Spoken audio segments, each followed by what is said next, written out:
sponsorship so bad. And so I said, okay, yeah, dude. And he, like, the stress from losing melted off of his face immediately. And he and I've had a really good friendship since then. Chucky was awesome. I like him a lot. I definitely know that sponsorship motivated him to get a lot better in this scene. Yeah, and it worked. He even got him his custom skin, if you saw that. He, actually, whenever I said, you know what, I'm done with this, I actually gave him my controller. Oh, yeah, really? and it's the one that I won the Arcadian with, so he's got that right now. Sick. But let's talk about the game right now. We have Fury, who won the most recent Arcadian, and Fearless from Houston, who I've seen him around. This is like the third match I've commentated for him today because of doubles. But Fury has been putting in some numbers and putting in some work lately. He was one of those players that for the longest time, I saw potential in him, but he never got his time to shine. And no pun intended. Ooh, good knee. No pun intended on that one for once in my life, because he also has a fox. So when I say time to shine, that's not a reference to him. Yeah, exactly. But he has an amazing Captain Falcon. Dude has some of the scariest movement I have ever seen out of any player. He moves like none.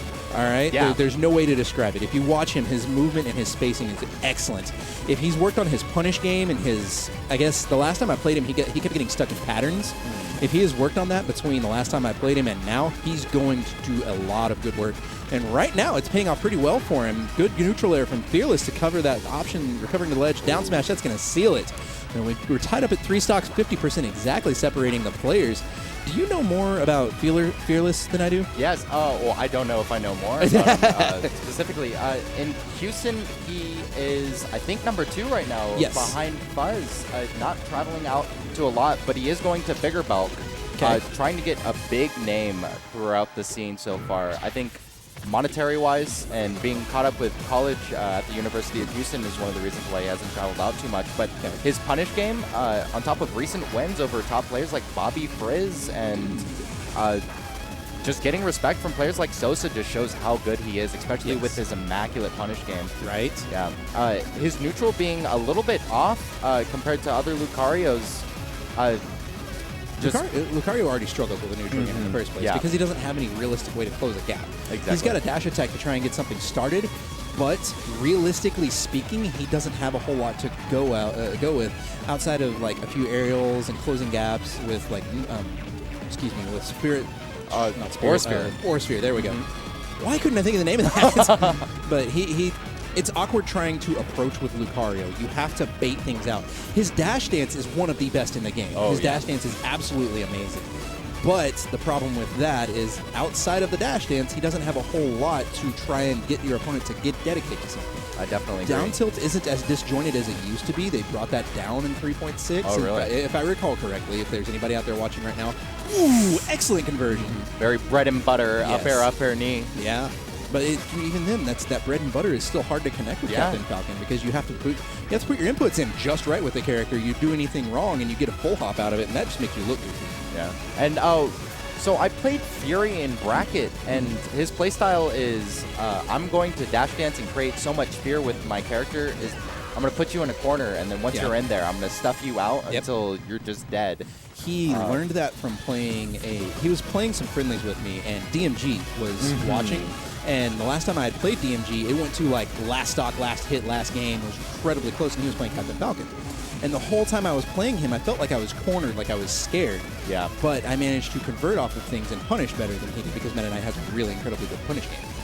And he was sitting there, and I was playing against Fury, and he was asking DMG, like, what can I do different? Oh, good down smash, really that's going to be it. Yeah, that is going to be it. Questionable DI, but that was a hell of a game. Yeah, it was. It was actually a lot closer than I would expect, especially from Fury, him not coming out so much, having greater distance, and only coming out to Arcadians, monthlies, and regionals. He lives about an hour and a half from here. He lives over in Joshua, I believe, is the name of the area. Oh, yeah. It's the far southwest side of Fort Worth, and we're on the northeast side of Dallas. It's complete opposite. You don't get much more opposite side of the Metroplex than that.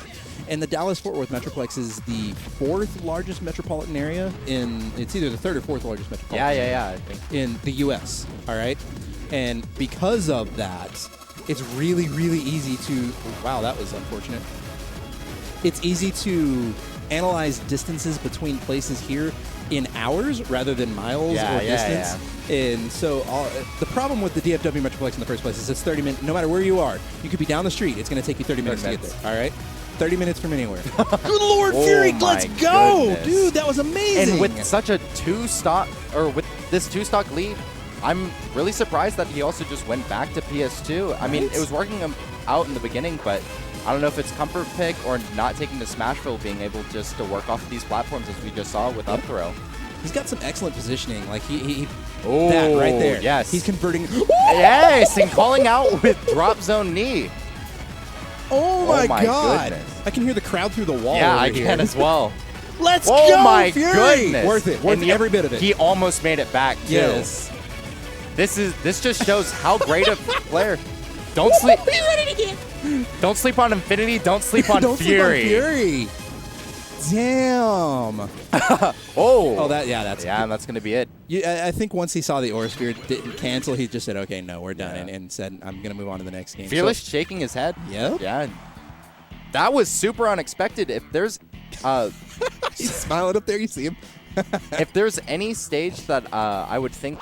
Right. It would be Smashville. You're having not consistent platforms, higher ceiling, and better ability somewhat to recover because you're not having such tight blast zones on the side. I think the biggest thing is going to be the platforms because if you watched a lot of Fury's positioning back there on PS2 during that game was off of conversions with stomps onto the platform. You see, he's getting stomp grab consistently. Yeah. And now he's going to knee. Oh my goodness. Crowd getting hyped. Damn, that's the loudest I've heard them today. So...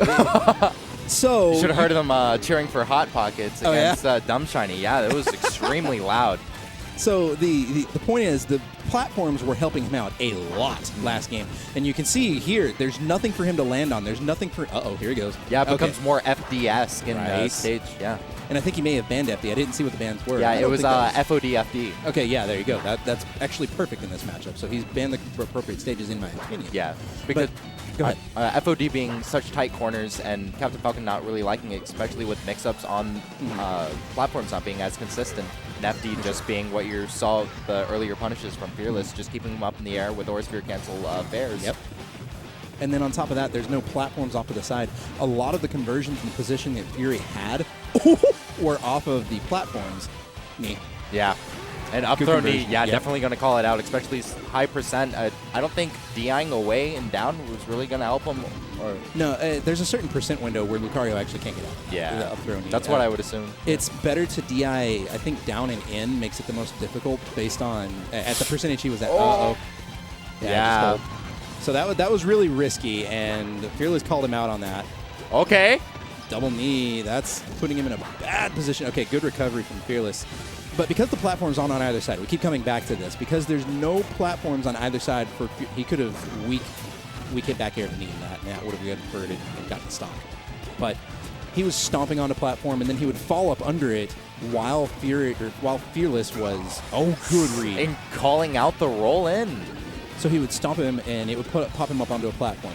Fury would then fall under the platform and use the platform as a way while Fearless was laying on the ground to cover every option and make it difficult for Fearless to have any type of out of Captain Falcon's position. Yeah. He was able to, like you said, bread and butter combo his way to victory in a lot of those situations. He also got a really solid read on that one knee, but he tried it again just a second ago and got called out. Oh, here we go. Here we go. Back air. Knee. That might... No, not quite. Not going to be enough. He needs one more conversion. Yeah. He's going to have to recover on the... And called out with lightning. Fury gets it, taking out Houston's #2 player in pools. Fury. Wow. He's on a tear. Dude, that was good. He should have been banned from the Arcadian. He should have been banned from the start. Don't sleep. Yeah, don't sleep on Fury.